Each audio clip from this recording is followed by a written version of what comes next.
Welcome back mga katambalan, mga hot topic and issue pag-usapan natin. Update po tayo kay Alden Richard at kay Catherine Bernardo na kung saan nga po ay nag-celebrate ngayon ng 6 years anniversary ang McDo ni Alden. Ito po ay located sa Binyang Highway. Isa po ito sa negosyo ni Alden, ang McDonald, na nagse-celebrate nga po ngayon ng 6 years anniversary. Samantalang nag-post nga itong si Alden sa kanyang social media account na pinupad na ni Alden ang isa sa pangarap po niya na maging isang piloto.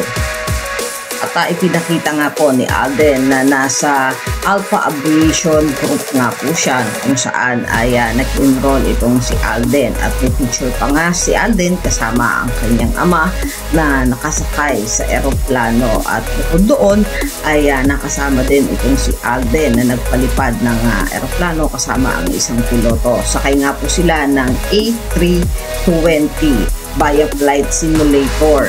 At first time landing po ito ni Alden Richard, at talaga namang napakagwapo ni Alden bilang isang piloto. At makikita din kay Alden noon na sinabi din niya sa kanyang interview na ito nga po ay pangarap niya at pangarap din ng kanyang ama na maging isang piloto nga itong si Alden, at ngayon nga ay tinupad na ni Alden ang pangarap niya na maging isang pilot. Talang bukas nga po ay magkakaroon ng big announcement itong si Alden Richard sa All Out Sunday, at sinasabi nga ng ilan na ito nga ay mag-ho sa isang reality show. Matatandaan nga noon sa interview ni Alden Richard na sinabi niya na magkakaroon siya ng show, at ito nga po ay inuluto noong March at ilalabas nga ngayong